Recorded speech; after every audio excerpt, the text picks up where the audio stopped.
that's really the point I'm making, that it's not just a question of, in terms of the struggle for money inside all governments and all departments wanting more.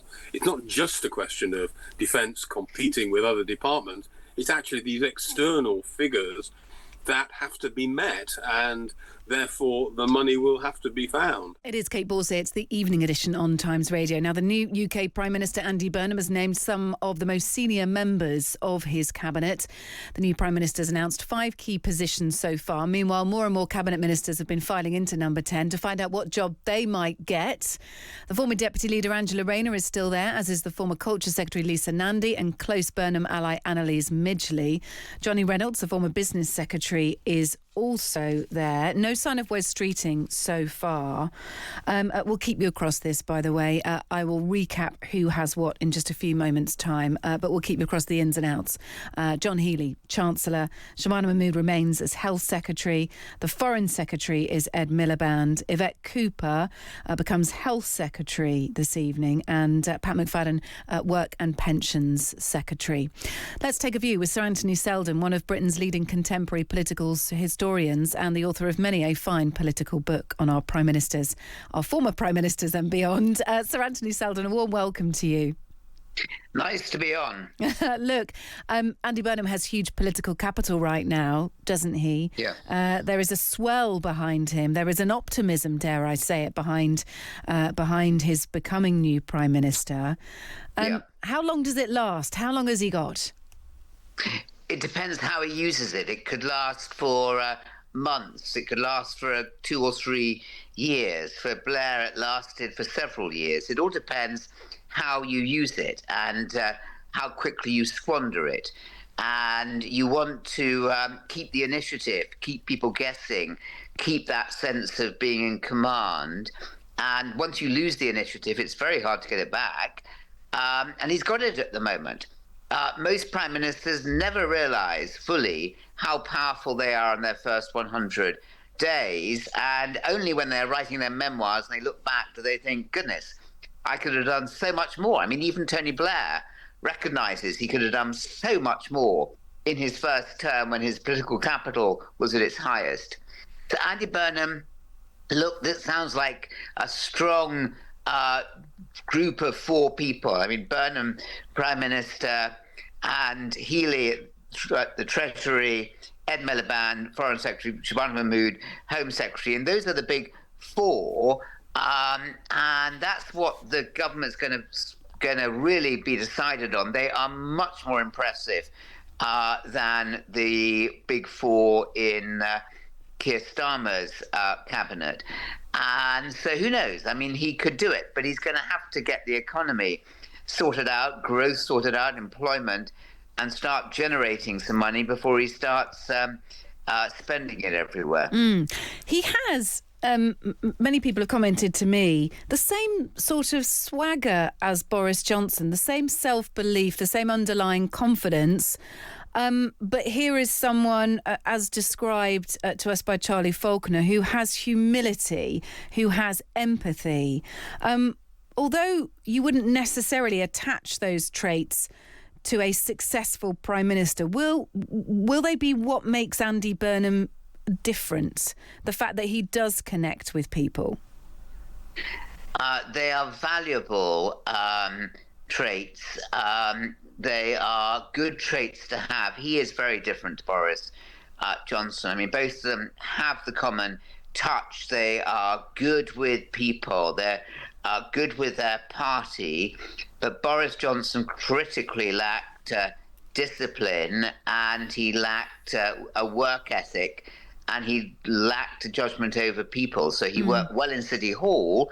Big question for Burnham. Will Burnham be the successful mayor of Manchester, who can't translate to Downing Street, like Starmer was the successful leader of the opposition who took Labour on after Corbyn but couldn't make the transition to Prime Minister, and Johnson couldn't as a pretty successful mayor of London. I mean, it's such a different job. And but I mean, Burnham has an integrity and a hard work and a moral seriousness that no one ever accused Boris Johnson of possessing. Look, I'll have to leave it there for time. Sadly, it's been a busy old evening. Thank you so much for being with us. Sir Anthony Seldon, one of Britain's most leading contemporary political historians, has written many a book on a former Prime Minister and is a real knowledge when it comes to looking at how history may favour or not Andy Burnham. Thank you, Sir Anthony Seldon, for being with us. Let's get some more reaction now from the former Defence Secretary, Geoff Hoon. Geoff, good evening to you. Good evening. We have a former Defence Secretary now in the role as Chancellor. Does that make sense? We know John Healey spent some time. He was PPS, a Parliamentary Private Secretary to Gordon Brown. He spent some time working in the Treasury, didn't he, as well, I believe. Does this appointment make sense? A former defence man in at the Treasury? Well, it'd be an interesting challenge for him, I think, because certainly my experience in my almost 6 years in defence was that I didn't get a great deal of sympathy from the Treasury.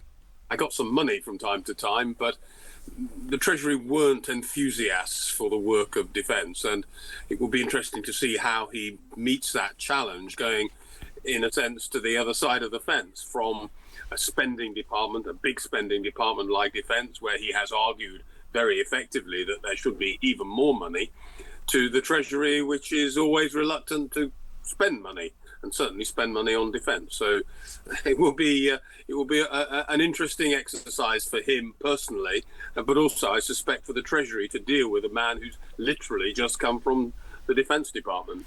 I think one of the successes of Keir Starmer was a policy that he, and a pledge that he made and he kept to. The criticism of Starmer and also Reeves to a certain extent is that they would announce something and then change their minds, or they would set a course and then they would too easily veer off the course.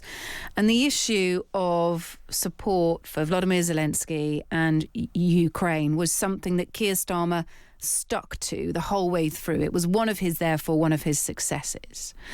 We've not heard an awful lot from Andy Burnham on defence, apart from the fact today in his opening speech that he said he would honour our commitment to defence. That is as far as we've got today with it.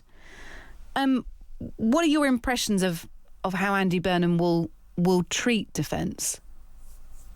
Well, there are some pressures that he will face internationally because, of course, NATO has committed itself to a significant increase in defence spending, and everyone will be looking to the United Kingdom to satisfy those targets. And again, back to John Healey's transition to the Treasury, one of the arguments he used when he was resigning was that actually he didn't see a path towards the increase that had been agreed to. So he will have to find extra money to... He's going to have to find it. He can't not find it, can he, Geoff?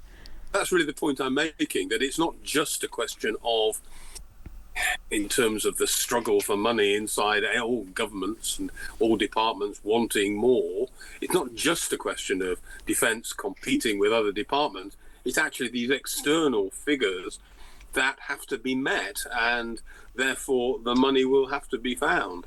And just very briefly, there are still some people without jobs and some positions to be filled. Defence Secretary still has to be filled. Of the people I know are in Downing Street, I can give you Angela Rayner, Lisa Nandy, Lucy Powell, Jonathan Reynolds. There's been no sign of Wes Streeting yet. Who may fill Defence Secretary? That seems to be a bit of a puzzle so far. Do you have any sort of sense about who might fill that role? I don't any more than any of us. It could be Jarvis, couldn't it, who stays there effectively? Well, I think that would be logical, given that he's only been there for a matter of weeks. There were rumours, of course, that Rachel Reeves had been offered defence, which I think would have been a delicious irony. She had exchanged places with John Healey, having had probably a bit of falling out and certainly some arm wrestling over whether defence was to get some more money.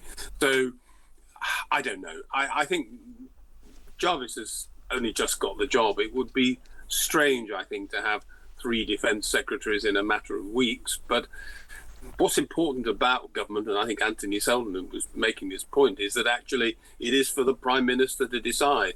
he has got to have confidence in the people around him that they will deliver what he wants them to do. Yeah.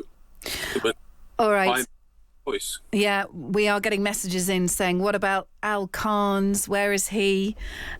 He resigned his position of Armed Forces Minister or Defence Minister alongside John Healey, but he may be a little too inexperienced for this role. Who knows?